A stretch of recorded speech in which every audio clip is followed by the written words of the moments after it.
Assalamualaikum warahmatullahi wabarakatuh. Alhamdulillahirabbil alamin.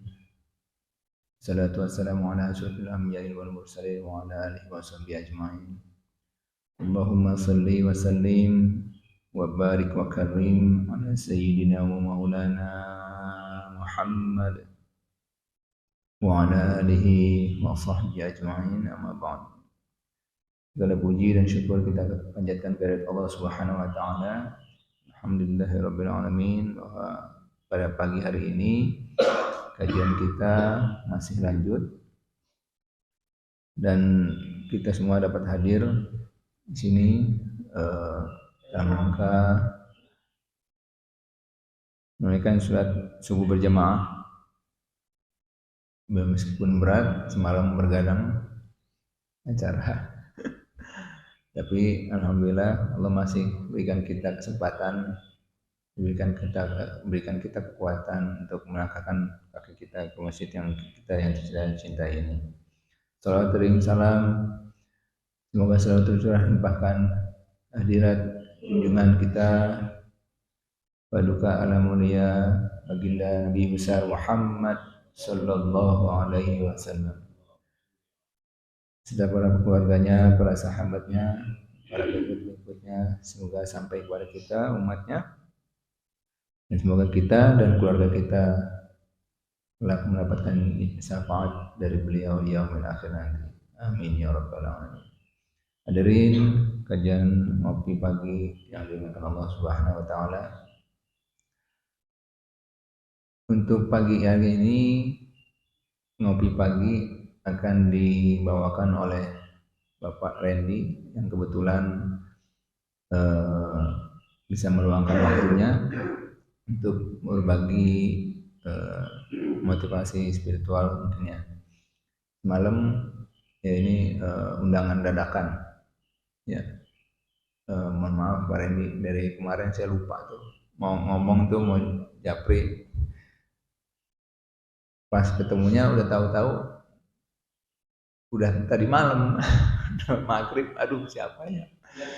Iya, saya lagi lagi browsing, nyari udah dapat bahan, nyari backupan nggak keburu. Nah, nyari backup data nggak keburu, kebetulan lagi anak juga kurang sehat kan. Aduh, gimana ya? Saya japri Pak Yanuar tuh, Pak Yanuar mohon izin belum bisa. Oh ya udah, siapa ya udah deh, nanti saya ketemu Pak Randy. Nah ini nih pas banget kayaknya ya. Mudah-mudahan apa yang disampaikan beliau pada pagi hari ini meskipun singkat tapi dapat menambah ilmu kita semua demi meningkatkan keimanan dan ketakwaan kita kepada Allah Subhanahu wa taala. Ya, untuk menghabiskan waktu pada Pak Randy dipersilakan. Assalamualaikum warahmatullahi wabarakatuh. Bismillahirrahmanirrahim. Assalamualaikum warahmatullahi wabarakatuh. Alhamdulillahirabbil alamin. Puji dan syukur kepada Allah. Salawat dan salam untuk Rasulullah Muhammad sallallahu alaihi wasallam. Insya Allah kita senantiasa berada dalam rahmat, dalam lindungan, dan dalam kasih sayang Allah. Amin. Alhamdulillah kita bisa berjumpa kembali di suasana subuh yang cerah. Ya, segar, mudah-mudahan masih segar ya, karena sebentar lagi mulai siang kan katanya Jakarta dan sekitarnya agak mengkhawatirkan ya udaranya. Jadi udah pakai masker aja masih kena radang juga.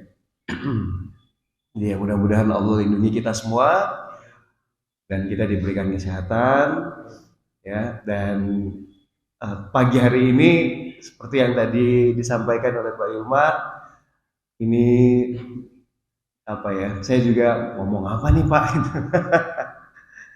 Tapi ya namanya juga ini ya, kita sharing-sharing aja Pak. untuk saling mengisi. Mudah-mudahan ada hal baik yang bisa kita ambil dari perjumpaan singkat kita ini. Ya, kalau ada hal-hal yang dirasa kurang berkenan, mohon dimaklumi di awal. Kalau ada hal yang baik, silahkan bisa diambil sebagai hikmah, sebagai pembelajaran. Karena saya sangat meyakini bahwa setiap momen itu bagai kelas pembelajaran ya. Dan setiap orang boleh jadi guru bagi orang yang lainnya. Jadi setiap saat kita bisa mengambil pelajaran. Dan kata Allah kan kita itu belajar bisa dari mana aja. Belajar dari Al-Quran, hadis yang sudah diturunkan, belajar dari alam semesta, belajar dari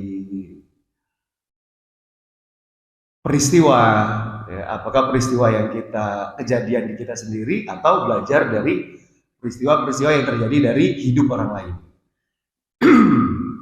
Nah, pagi ini dalam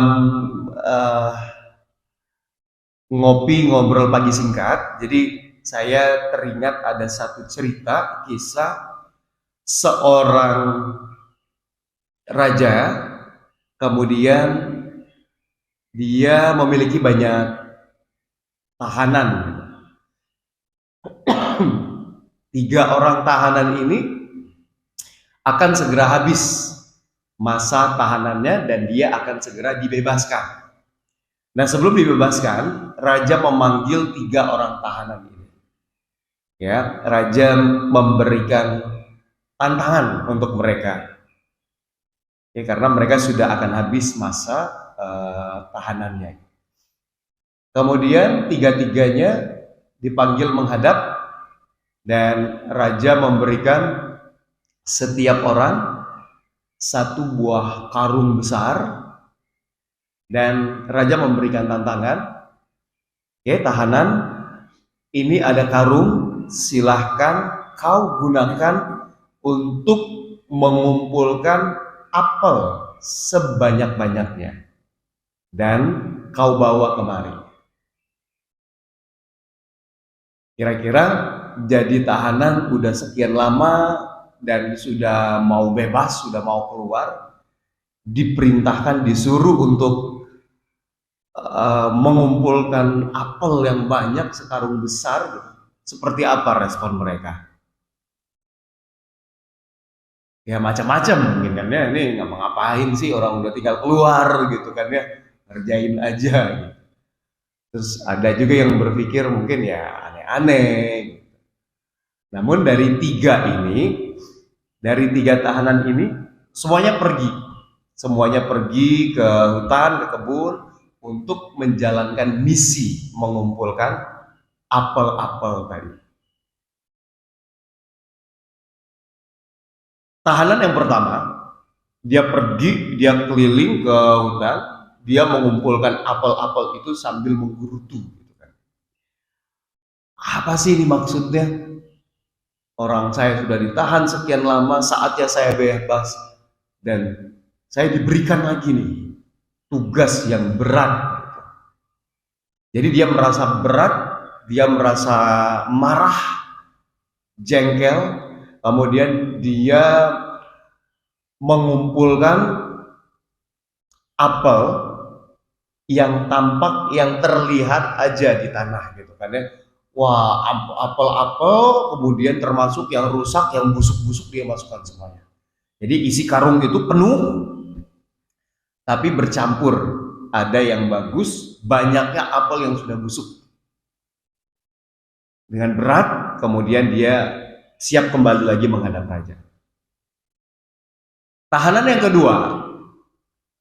yang kedua, dia sama menggerutu, marah, kesel, sambil ya melempar kiri kanan, kemudian pohon-pohon yang ada di sekitarnya dia rusak gitu kan ya, dan dia sambil mencaci maki, sumpah serapa gitu kepada rajanya.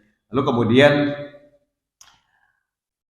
dia marah, yang dia kumpulkan adalah ranting-ranting, kemudian dimasukkan di karung itu, batu-batu, dia masukkan ke karung itu, kemudian baru di atasnya ditaruh sedikit apel. Jadi dari atas kelihatan apel, sementara isinya adalah bebatuan gitu kan ya, sama ranting. Dan tentu lebih berat lagi kan karung tersebut. Udah penuh karungnya, berat, dan dia bawa lagi ke raja. Itu yang kedua. Kemudian tahanan yang ketiga, dia sama ke hutan, kemudian dia menjalankan tugas dari raja, dan dia berkata, oke, ini masa tahanan saya akan berakhir, saya akan keluar, dan ini terakhir kalinya apa yang bisa saya lakukan di sini, sehingga saya ingin melakukan yang terbaik. Benar, dia kumpulkan apel-apel hanya yang bagus-bagus, yang terbaik, kemudian dia masukkan ke dalam karung. Kemudian mereka semua kembali menghadap raja. Dan kemudian tiga-tiganya berbicara kepada raja, "Raja, kami sudah menyelesaikan tugas kami. Dan ini apel yang kau minta." Itu benar, sama ada 3 karung besar yang tampak bahwa mereka sudah melakukan tugasnya dengan apel-apel yang penuh di situ. Dan raja mengangguk, tersenyum, "Oke, terima kasih. Anda sudah melakukan tugas dengan baik, dan sebagai hadiahnya," raja mengatakan, "saya ingin memberikan hadiah kepada kalian, dan sebagai hadiahnya, ketika nanti kau bebas, ya, setelah dari sini kau bebas, sebagai bekal perjalananmu, bawalah apel-apel yang kau kumpulkan tadi di dalam karungmu itu sebagai bekal perjalananmu pulang." Dan mereka kaget kan. Kira-kira gimana perasaan 3 orang tahanan tadi? Ya, iya, tahanan yang ketiga. Wah, dia dengan senang hati kan ya. Wah, terima kasih raja, akhirnya saya bebas dan saya bisa pulang dengan bekal 1 karung apel yang bagus dan bisa saya bawa pulang untuk keluarga saya. Tahanan nomor 2 kira-kira gimana?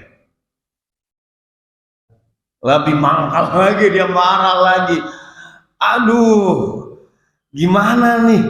Kalau tadi saya tahu, saya kumpulkan yang bagus-bagus kan. Ini isinya apa tadi? Batu, berat. Kebayang nggak? Dia harus bawa pulang gitu.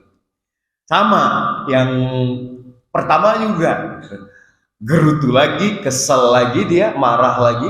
Karena apa? Yang dia bawa apel, tapi apel busuk semua isinya.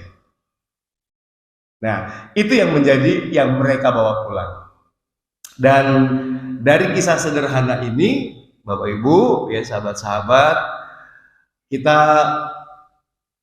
apa yang bisa kita dapat hikmah pembelajaran?